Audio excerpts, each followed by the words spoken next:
2 Pierre, chapitre 1. Simon-Pierre, serviteur et apôtre de Jésus-Christ, à ceux qui ont reçu en partage une foi du même prix que la nôtre, par la justice de notre Dieu et du Sauveur Jésus-Christ.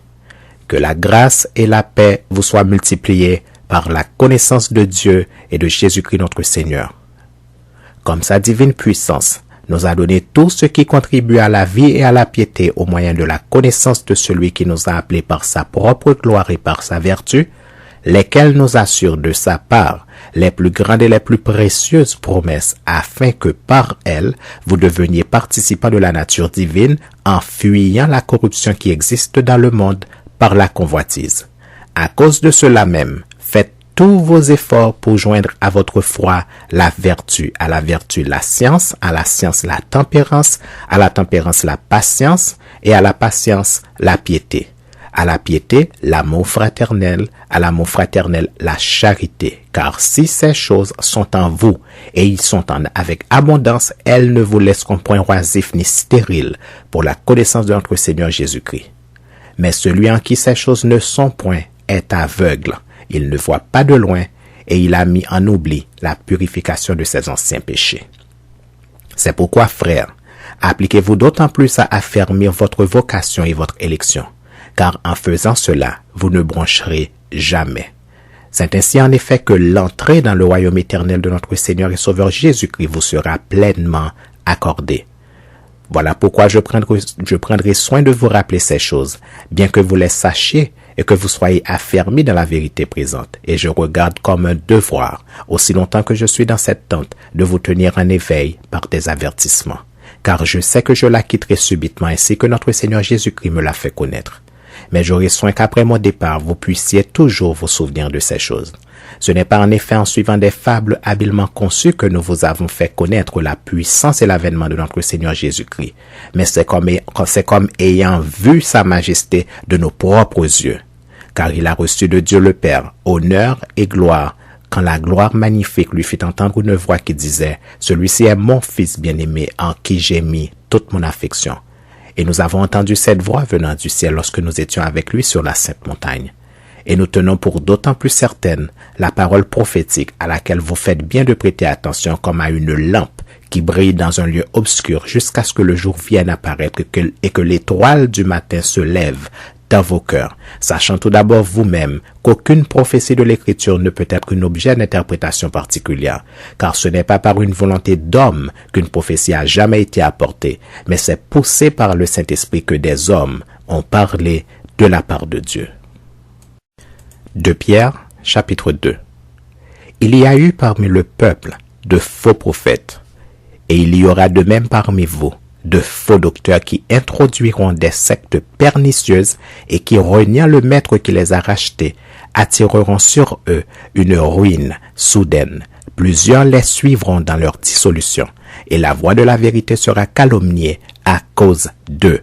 Par cupidité, ils trafiqueront de vous au moyen de paroles trompeuses, eux que menace depuis longtemps la condamnation et dont la ruine ne sommeille point.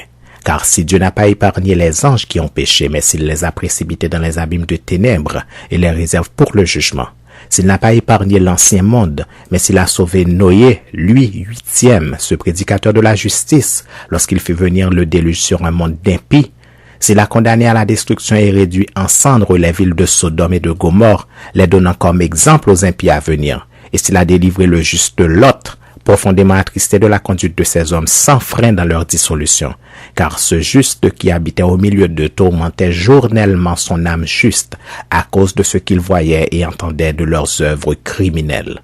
Le Seigneur sait délivrer de l'épreuve les hommes pieux et réserver les injustes pour être punis au jour du jugement.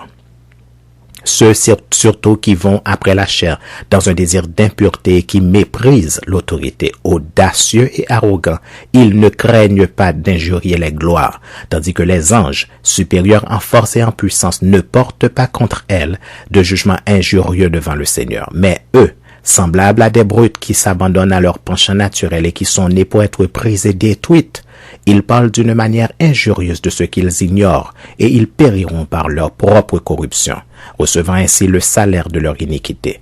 Ils trouvent leur délice à se livrer au plaisir en plein jour, Hommes tarés et souillés, ils se délectent dans leur tromperie en faisant bonne chère avec vous.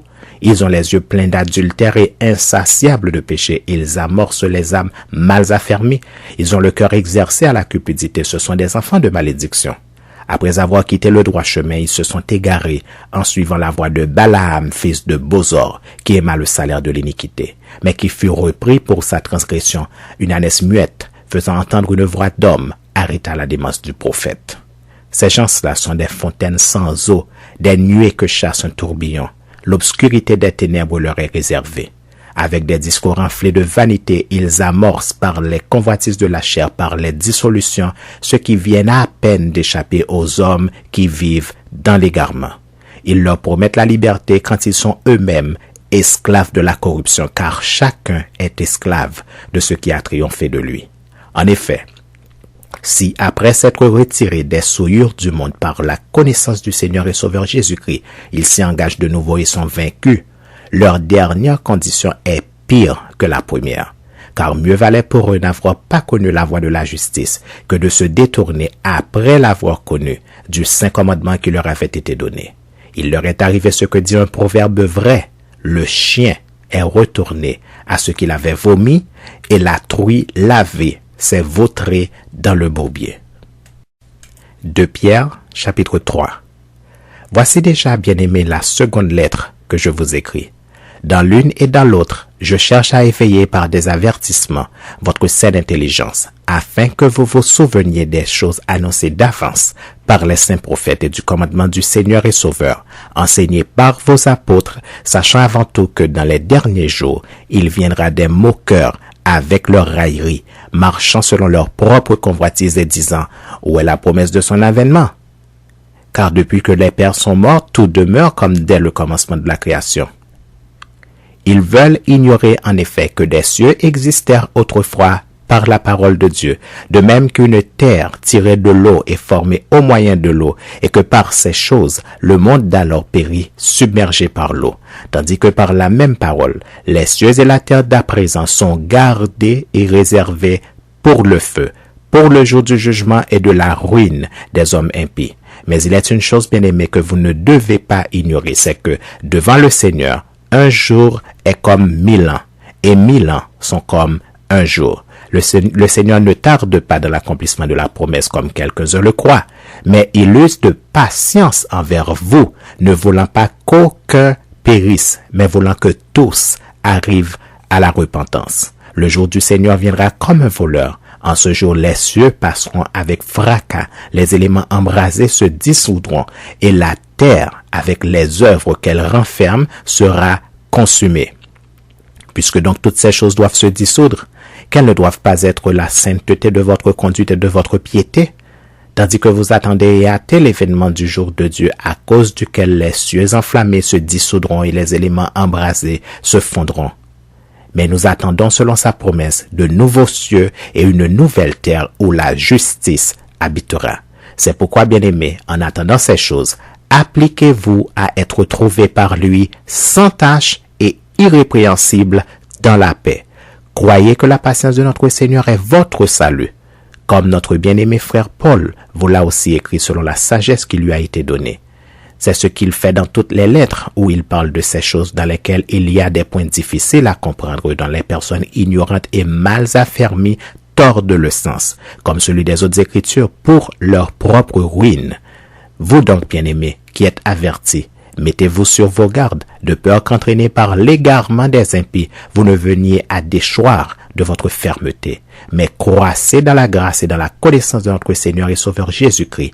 À lui soit la gloire, maintenant et pour l'éternité. Amen.